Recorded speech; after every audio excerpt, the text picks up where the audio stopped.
Welcome to Truce with Food, the podcast where we stop fighting food and start addressing the deeper story of what you suspect is going on but can't put your finger on.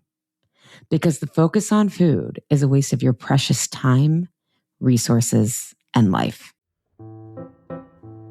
When I was able to reverse my chronic health challenges from depression to irritable bowel syndrome to skin problems, it was so relieving, but it was also this dark night of the soul. I was like, how did I figure this out when none of the doctors knew? And again, this was 20 years ago, different time, but still I figured it out, right? With a holistic health certification, right?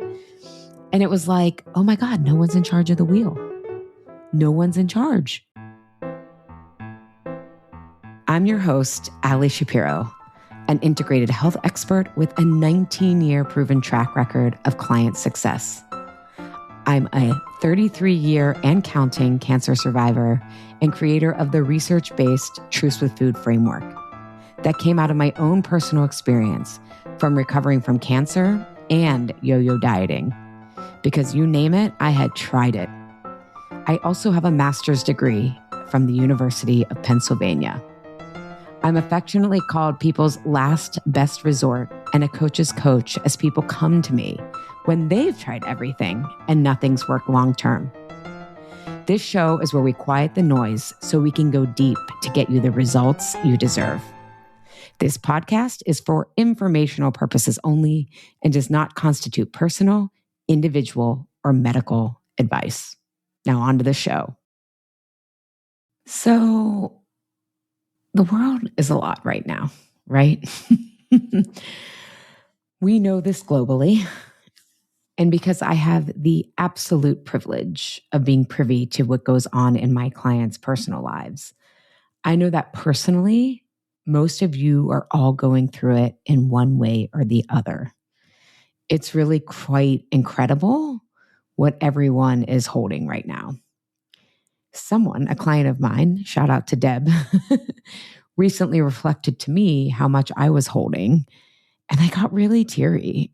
Sometimes we just need someone to validate that, right? So it's a lot, okay?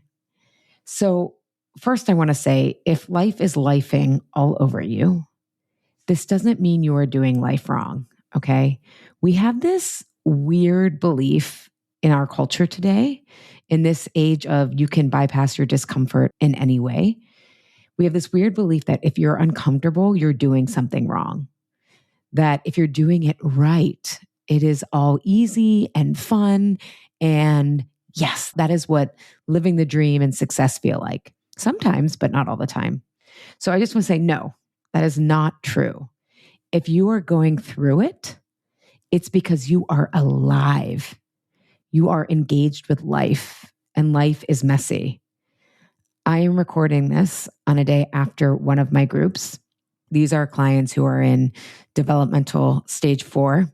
So the conversations are rich and deep, and they're doing the work that's required to have vitality and wholeness. And I can tell you it's not easy, and they are alive. Okay. They're doing the thing. It doesn't always feel good, but it's always worth it. Okay. So I just want to name that. Okay. Let's remove any shame or doubt that if it's hard, we're doing something wrong. Right. In another one of my groups, my Truce with Food for Good program participant posted in our classroom, and she said, today was a good day. Not in how I used to define a good day. It was good because it was messy, off schedule, out of control, and unusual. And the food wasn't driving me. It was like, yes. So let's first acknowledge that life is pretty messy. And because of this period of drastic, intense change globally and personally, it's even messier. Okay. So now when things are as intense as they are, both globally out there and personally, and or both, it can be really easy to feel like nothing matters. I'm just going to eat. Or nothing matters. My relationship to food and fighting my body and food, this is a first world problem. That's really easy to do. Okay.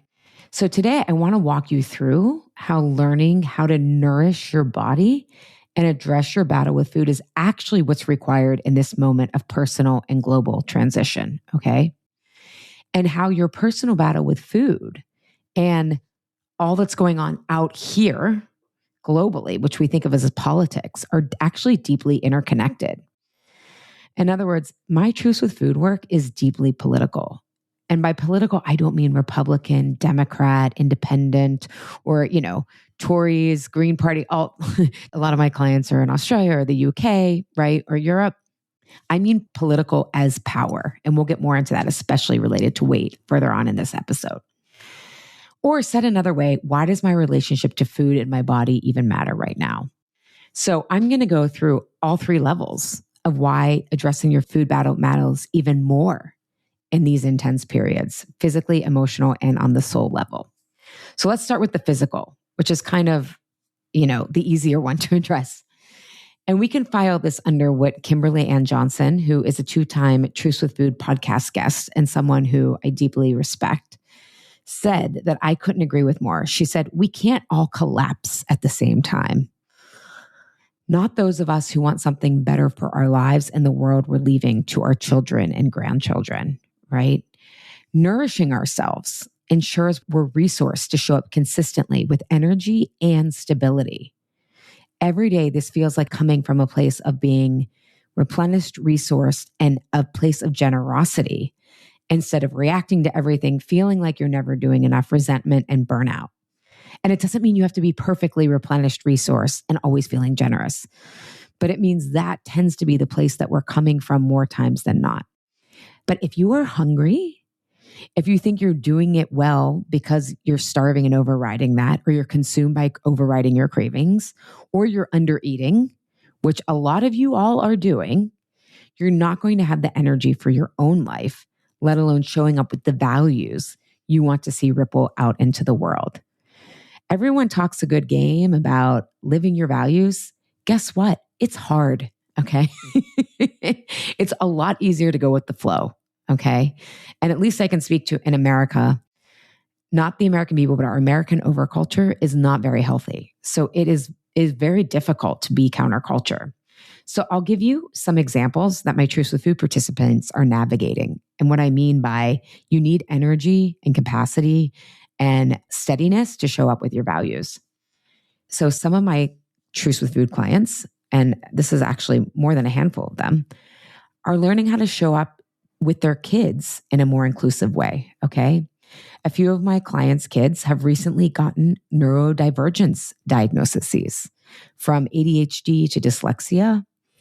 And these diagnoses have also made them realize that they have this too, right? This is often what happens. And there's a whole reason why sometimes neurodivergence, especially ADHD, hormonally can show up in midlife, but that's another podcast. But the point of this podcast is they want to support their kids in a way that they weren't supported with what they can now name as their own neurodivergence, because no one had the language back then, or very few people had the language back then. This isn't blaming anyone. It's just a different cultural time.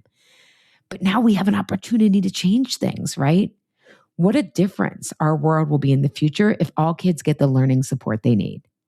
This is part of how we create better collective solutions, parents advocating for their children, right? We're seeing cell phones being banned in schools because parents are like, enough of this shit, right? Even though parents already have enough to do, it's like, this is not worth it, right?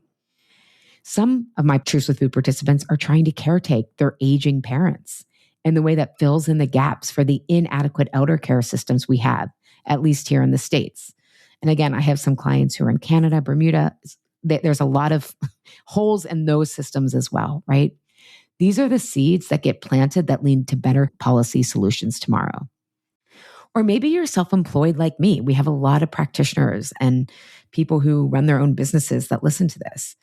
And you're like me and you want to be the change away from an exploitative late-stage capitalism economy, right?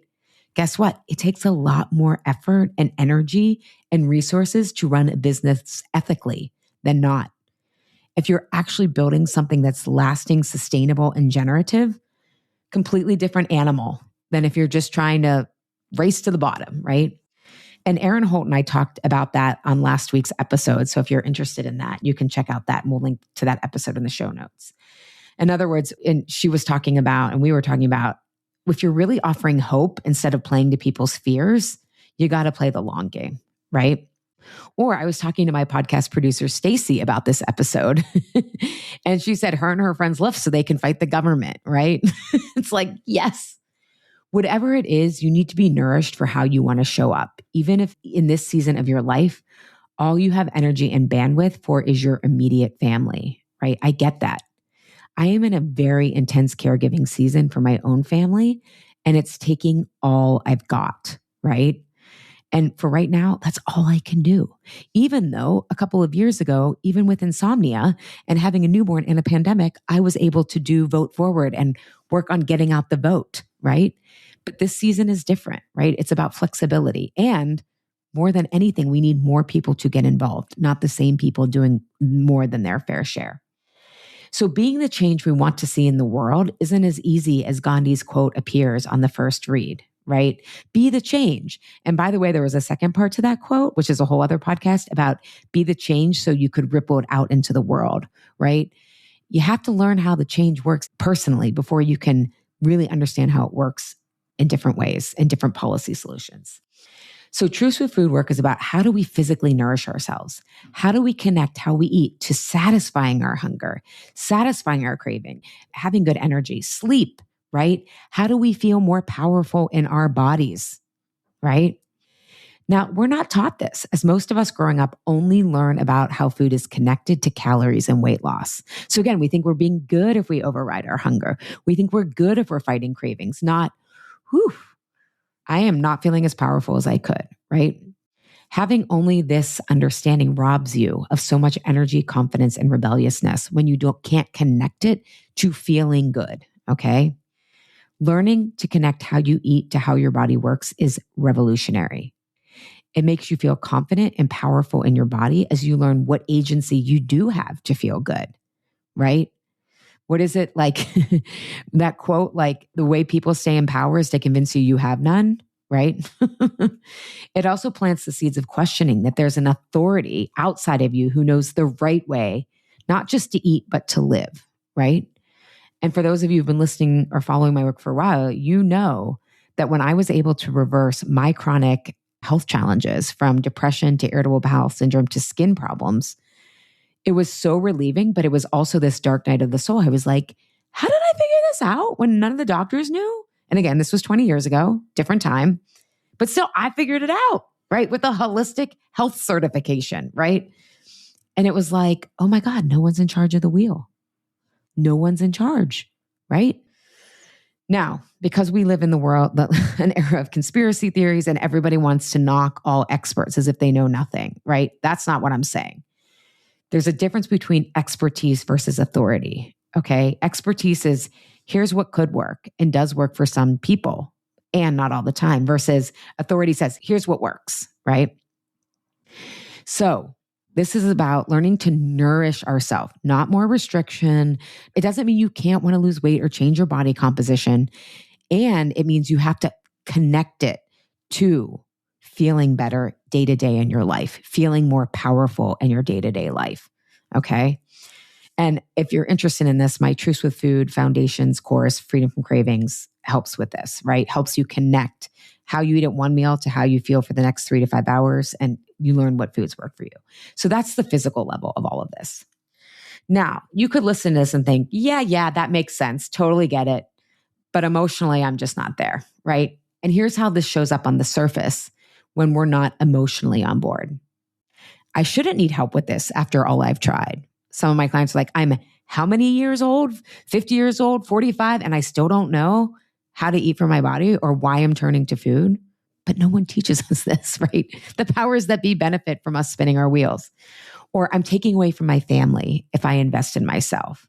Or this is a big one. It's not that bad. Or this is a first world problem, right? Now, sometimes you cannot address your food and body pain. I am not going to be that asshole that says we all have the same 24 hours in a day, right? I'm not going to be the bro hacker that thinks everyone has access to the same resources and time. Kara Schweizer, I'm so bad at pronouncing names, at least last names. She is a great American journalist, and she was interviewing this bro hacker about how systemic forces, or what we call privilege, influence health. And he's like, hey, even people in poverty can sleep. It's free. And she's like, no, they can't. Often people in poverty are working 2 jobs and don't get to sleep as much, right? Like, this guy is so out of touch. But I love her for saying that, and I hate that it's true, okay? Anyways, I'm sharing that because the point is sometimes you don't have the available time, money, and capacity to invest in your health and the support you need. I was talking with someone who listens to the podcast about joining the last round of Truce with Food Consistency. And whenever I have a discovery call with someone, I do not have an agenda. I don't do sales techniques. I'm just like, you have to want to do this. Otherwise, it's not going to be fun for me or you. And she was going through a lot of transitions. She was having one kid graduate from college, another kid going to high school, and her job, it was her busy season right now. And I'm like, I don't think now's the time, right? That can happen. And sometimes that I'm taking from my family or first world problems is protective resistance to change, right? This is discernment. And this is what Truce with Food teaches. Because if you're turning to food, chances are you don't know how to hold both your own needs and what's happening in your world and the greater world. Here, it feels like it's either or. Either your needs get met and someone else doesn't get what they need, or you lose so someone else can get their needs met, right? In everyday language, it's getting out of being all or nothing, either or, black and white. Right? Often clients come to Truce with Food because I talk about the work that we do is getting people out of all or nothing. So clients will come and say, I am all or nothing. And it takes them a hot minute to realize, okay, you're not all or nothing. This is a developmental stage rooted in cultural conditioning and what is called zero sum. If I get something, someone else loses. Okay. So, and again, if you're interested in developmental stages where you are, which that matches where you are in the change process of your relationship to food, I have a whole podcast on the phases that will link in the show notes. And I have a free assessment that you can take that also link in the show notes. Okay. So the being all or nothing, it's a stage, and it's one we can grow out of where we can hold the and instead of the but. Okay. So that we realize our needs are generative, right? When we have needs that can help other people, not take from them, right? But the zero sum cultural conditioning happens on every level, right? Patriarchy is like, oh, it's like if women are getting ahead, it must be at a cost to men, right? This is why we have this huge far alt-right backlash right now, at least here in the States, because women and minorities were making progress. And in a zero-sum cultural conditioning, it means, oh, you're taking from me instead of, yo, bro. I mean, this is what Essa says. So I'm like, bro, no, you're not benefiting from patriarchy either, right? Nobody does, right? Except a small handful of people. But this is the cultural conditioning that makes us not feel like we can get support, right? And so we can rail about the patriarchy out there, but we're doing its replication work. We're continuing when we buy into this zero sum, that me taking from other people, or that me investing in myself, getting support is taking from others, is the exact cultural conditioning we need to change if we're going to get out of this downward cultural spiral, right? Zero sum is also in the social media coaching world, which is not the real coaching world that I'm in, calls it scarcity versus abundance, right? And the reality is that's still all or nothing frame. All is the abundance, nothing is scarcity. But the reality is it's holding the and. There's real scarcity and there's real abundance, okay? And the truth is somewhere in the middle. And so this is the real emotional work. Some people call it mindset work, but I dislike that term because this is not just cognitive reframing. It's actually the work of challenging your worldview that you tending to your needs takes away from others, or for a lot of my clients, takes away from their work in the world. It's learning how taking time for your health leads to better work, not takes away. Or how tending to yourself as a parent or as a caregiver makes you better able to show up for longer, right? And again, Truce with Food work is experiential. When you actually work through this, you start to learn, when is it possible that I can tend to myself, right? With caregiving, that's not always true, right? And usually in our blind spots is when it is true, right? When we can fortify ourselves, take care of ourselves, or come up with solutions so it's not all on us, right? So the emotional work is learning how tending to your needs instead of trying to rescue and fix everyone wins, right? Okay, I'll give you an example with a Truce with Food consistency client, okay? She found herself eating after her daughter would call her, right? Her daughter was older, in her 30s. My client was in her 60s. And every time her daughter would call her daughter would call with some complaints or challenges, and my client would try to give her advice. And then afterwards she would eat, right? And so my client was like, but I care about her. And I'm like, yes, for sure. And how are we defining caring, right? And so I said, what do you think your daughter needs? And she's like, oh, I've never asked her. I just assumed she wanted me to solve it and fix it for her. And I said, what if you next time she calls, just like ask what she needs instead of assuming? So she asked her daughter what she needs. And she's like, I just really like you to listen. You often give me advice and I often just don't feel heard. So I just really like if you could listen. And my client was like, oh my God, that's what she needed. I've been doing all this extra work. She had energy afterwards. She felt really good that she could caregive, and she didn't eat because her sense of safety was still intact. She was able to be there for her daughter in a more nourishing way. So this is the work, right? To find that and. This is emotional and cognitive work to learn how to hold the and, right? And related to our food, how do we hold our needs and that of which we care about at the same time so we don't turn to food or fall off track with feeling good, right? So this is really important. So when we think, I shouldn't need help with this after all I've tried, it's like, first, I get how frustrating this is. I was in this boat. I know how defeating it feels. And there's this all idea, right? Or black and white idea that if we follow a nutrition plan, we ride off into the sunset, happy, thin, and skipping through fields full of flowers, right? And the credits roll. Happily ever after. Your relationship to food is not that simple. There's the other 80% of the question, which is the safety and needs side. So it's very black and white, all or nothing, to think because you've spent so much energy and time on nutrition, you've done it all. And look, I spent 18 years in that place, so I get being in that space. I say this with love. And the tender truth is food is only 20% about the food. Or if I'm taking away from my family, if I invest in myself, right? It's either my family or me. Instead of understanding the generative nature of when women invest in themselves, usually everyone benefits. We know this is very true with women who have money, right? Can I just say, hail Mackenzie Scott, Shiro heroine, who is quietly donating billions of dollars to causes of people who are boots on the ground, no real solutions, not people in boardrooms who want to set up philanthropies so that they can feed their ego. Okay, that's another podcast. But this is true across cultures. And again, you can intellectually understand that. But if you accept the invitation that your food bottle is offering, you will start to understand how this is showing up in your own life and how you have to navigate it specifically for your life, right? And again, this is where in Truce with Food Consistency, Truce with Food for Good, which is the program after Truce with Food Consistency, it's where Truce clients start to realize, again, oh my God, I'm railing against the patriarchy out there, but it is alive and well in me when I think I have to sacrifice myself. Yep. I'm telling you, at least with Truce with Food, changing your relationship to food is a rebellious act. It's opting out of our existing systems that are collapsing because they're unsustainable.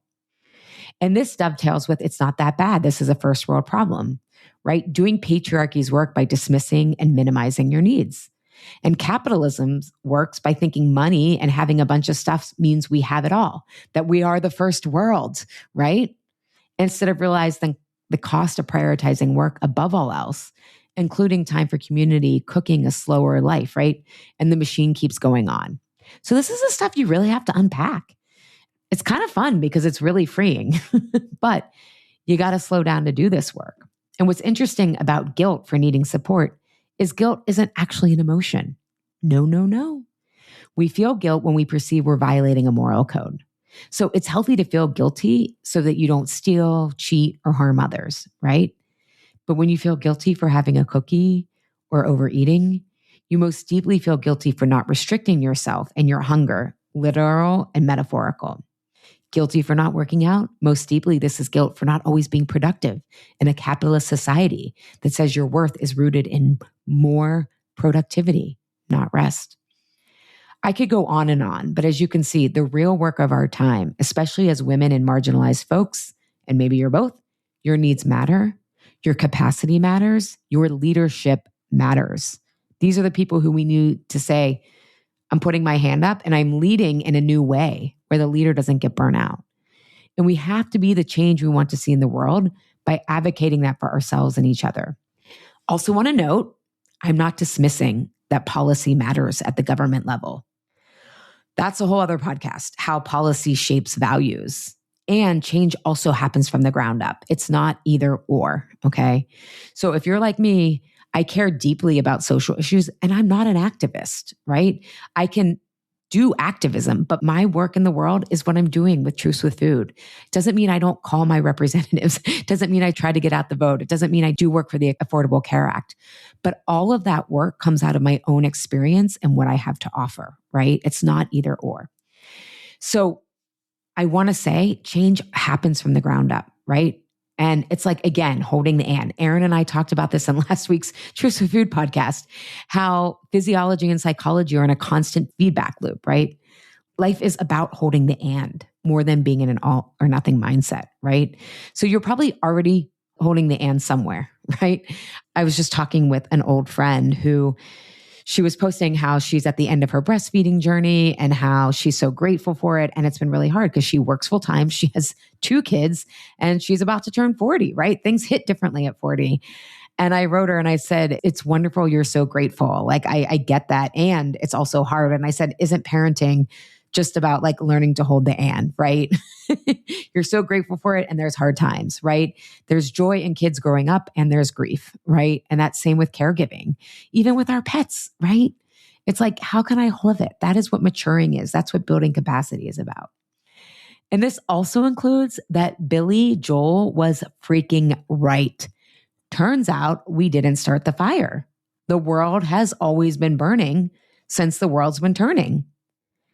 And it doesn't mean that we don't each have our part to build something better from whatever you want to call what's happening out there, right? If you're on my list, you know I wrote about Artemis 2 and Liz Plank called it competency porn, right? And how refreshing it was to see competent people work really hard and do cool shit, right? And all those astronauts, the 4 of them, Gen Xers, right? It's like, oh yeah, midlife. This is when you have the wisdom and character to take on something like this. And yet what they were able to do was say this was a crew effort, right? This was everybody, right? So with Artemis and NASA, to me, it was like such a snapshot of how we've come, right? Not only diversity in the spaceship and those supporting the mission, but when you looked at the back room of NASA, it was like, damn, this is the America that I want to advocate for, that I love. This is the best of America, right? And I also want to shout out that we, right, also know that Black women put us into space back in the 50s and 60s, right? And I do think it's progress to actually see a Black astronaut going up into space, right? Imagery, visuals, they matter deeply, right? Trump knows this, God, right? I'm not saying that guy is smart, but he gets PR. He gets building a narrative. So yes, the world is on fire, and it doesn't also mean that the world's on fire can be the latest justification for not getting the support you need, okay? Because it's going to continue to go through cycles of being more on fire or not. I've often found locating myself in a longer history timeline and being like, oh, this tends to be what happens when we're making real progress, like with women or people of color, right? Or same-sex marriage, right? The reason there's the backlash is because we're making progress, right? It doesn't mean nothing matters anymore. It means, oh, there's real progress. Now, how are we going to hold steady, right? So this reduces my anxiety because I realize slow and steady is enough. Slow and steady is what keeps you in the game, especially because bodies are needy, right? Can't get around that, especially as we age. I was just talking to my group, right? We were talking about aging, and sometimes there's acceptance and sometimes being where we are, and that maybe it is as good as it's going to be, right? And I was sharing that, you know, I still have so much grief over how I used to be able to sleep, right? With no effort at all. I was a champion sleeper until I started going through perimenopause. My sleep issues have gotten a lot better, but I have to do a lot of work. And again, I found a way to enjoy it, but I have to do a lot of work to just be able to sleep at night, right? There's grief in that, right? Bodies are needy as we age, but it's also worth it. So that's the emotional obstacles rooted in the same cultural conditioning that has created the mess we're in. right? Einstein said you can't solve a problem from the same level of consciousness that was created it. And this is the same with getting our needs met, right? And so sometimes you don't have the ability to invest in yourself, right? Time, money, capacity. But sometimes it's protective resistance to change because of the zero-sum thinking underneath, right? The level of consciousness that we're all conditioned into, okay? Our personal lives are a fractal of our cultural conditioning until we have a reason to look at how we've internalized unhealthy norms, which Truce with Food teaches you to do. And yes, even if you consider yourself a rebel, you cannot outrun culture because we're social beings. And yes, that even means you too, introverts. And again, Truce with Food is experiential. So if you're not a current program participant, you can be listening to this and saying, this makes so much sense. And when you actually go through the framework, your body and emotions get on board as you challenge your worldview. My client Karen was like, Truce with Food, which is TWF, should really be what the, I'm not going to swear in case kids are listening, WTF, right? It's like LOL, right? It's so mind bending. It's world bending. When you experience the power of okay, it's freeing, it's relieving, and you start to learn to trust in satisfaction, not more discipline. So physically, you need to feel good to show up how you want to show up. Emotionally, you need to unlearn the all or nothing, either or zero-sum thinking that makes you not take your needs and wants seriously, right? Okay, or said another way, women and marginalized folks, we need to be the change that we want to see in the world by opting out of norms that say we should be sacrificing, be happy with the bare minimum, and be caring about everything, right? We're the ones who have to care about everything. No, we need more people caring, okay? So that's the emotional level. Now let's get into the soul level. And to be honest, I wasn't sure I was going to include this because until you're at stage 3 or 4 development, it doesn't hit or resonate as much. You have to live into this awareness. You can't just listen to a podcast to get there. But it might resonate and you might be like, oh yeah, I want to pull that thread, right? So I was debating, but then a great client example surfaced in my Truce with Food for Good about the soul work related to power. And then my client Gina gave me permission to share. So I follow synchronicities, which is the language of the soul. And this example is around weight loss, but this could also be about health. So Gina took Truce with Food consistency, right? Which is 3 months. And you have to take that before you can get to Truce with Food for Good. Truce with Food for Good is 6 months. So Gina's having these realizations 6 months into working through the Truce with Food framework, which is right on time, right? So she asked in our group, right? Like I've had these same 20 to 30 pounds I tend to gain and lose over the years, right? She's in Truce with Food and she's losing that weight again. And she said, there's a voice in my head that says, who do you think you are? A lot of what I just do is help my clients organize what's happening. I don't tell them what to do. So she's like, is this about being worthy of losing weight? So she and I worked through this in Truce with Food for Good because I knew this was and wasn't about her weight, holding the and again. I had a hunch because I've been doing this for 19 years. Like most weight stuff, it was about power, right? Because we've been conditioned to believe you'll have more power when you lose weight. We call it confidence, freedom to wear whatever you want, will look like a success to other. But when you really think about what that feeling is, right? I'll take more chances. I'll do the thing, right? That's true. But underneath, it feels like I have more access. I have more power. And I know that most of us who struggle with food are women or have marginalized identities have had bad experiences with power, right? With doctors, being bullied, not being believed as women or marginalized identities by the quote powers that be. So we want this power and yet we resist it. And that's what this who do you think you are voice was really about. Not her weight, but it was protecting her from becoming that which she unconsciously didn't want to be, which was more powerful. And this is the work here, the soul work. And that's not because power is inherently bad, but it's how our culture has defined power, which is power over, dominate unfairly, right? Globally, this is what we feel when we see war and abuse of power, right? But we do this with our dominant agriculture practices, right? If you don't like factory farming, if you don't approve of excessive toxic pesticides, right? To keep making the land produce at a rate that is unnatural, right? That's power over. Diet culture, dominate your body, override its hunger, its pleasure signals, right? So what's interesting, and I could so relate to this, is Gina shared she likes the engineer, the underdog, right? Me too. She herself grew up with nothing, right? So there's that class conditioning that those of us who grew up middle class and underneath and below, right, tend to feel. And she's an engineer, and she talked about how she really advocates for the blue collar workers that she works with, even though she's in, management. I would call her a leader because she's advocating for them. She's already showing a new type of power that collaborates with. But anyway, so this background is like, there's real life experiences of abuses with power, right? And the deeper work of our time is for each of us to learn how to redefine power as collaborate, not dominate. Okay. So again, we started with the physical, but to do that, you have to collaborate with your body to figure out how to feel satisfied and craving free. You have to learn how to collaborate with healthcare practitioners and providers who listen to your symptoms instead of going to battle or dominate them, right? To collaborate, you need to learn how to soften, listen, and receive ahas and insights. As Gina and I were doing to get to the root of what's happening with this, who do you think you are voice as she loses more weight? And again, it could also be with health, right? It could be with anything.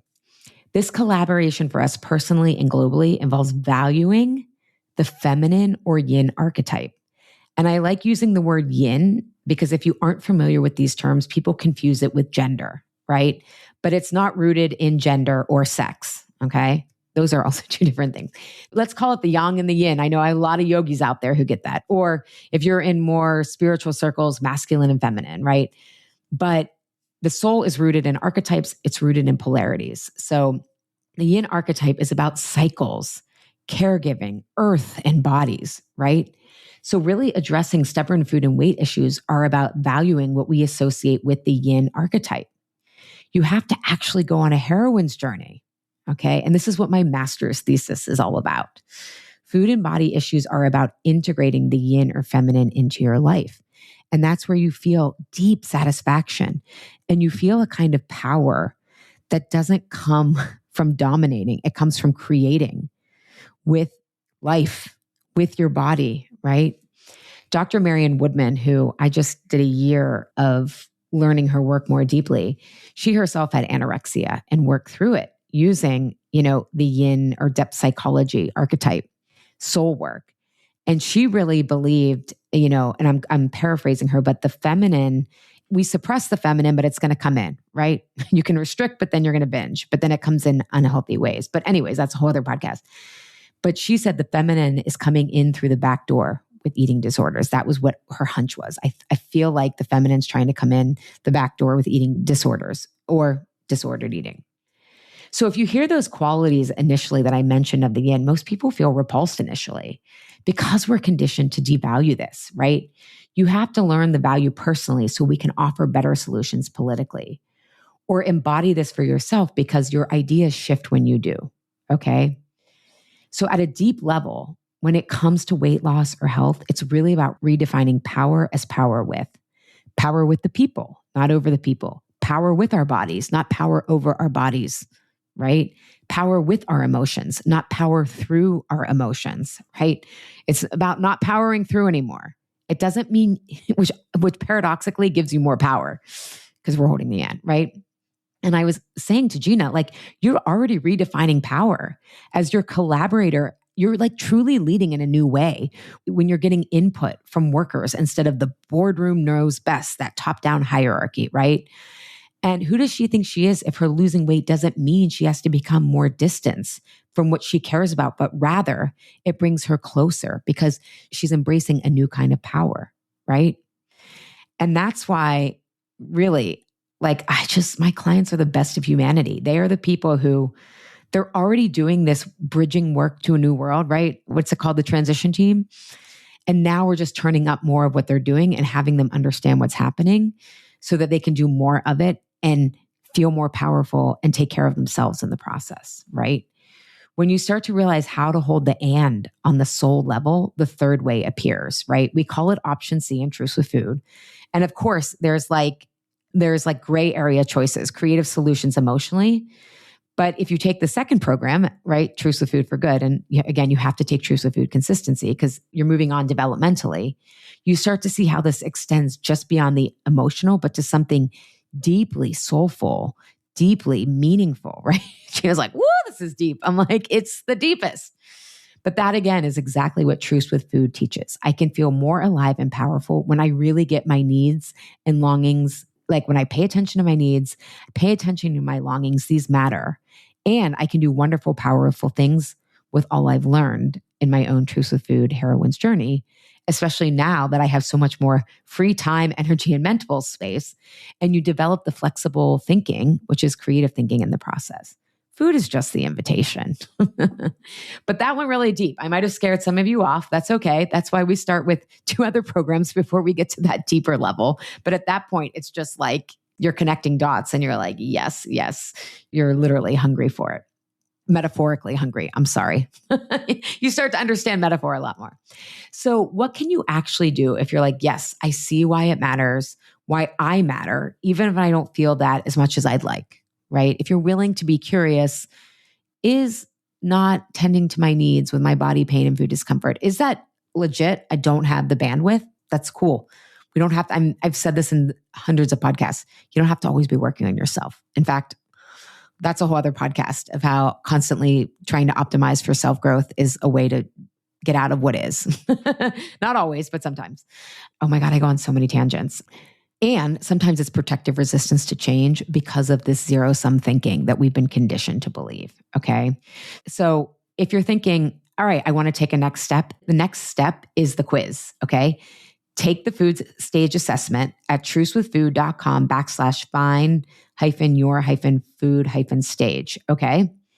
The quiz is the next step because you need to know what stage you're in of development, or which maps to the stages of change with the way that Truce with Food works, so that you can know your most efficient way forward. I don't want you spinning your wheels. Nobody has extra margin, as the finance world says it, extra capacity these days. I love efficiency and elegance. Take the quiz, find out where you are in your next step, okay?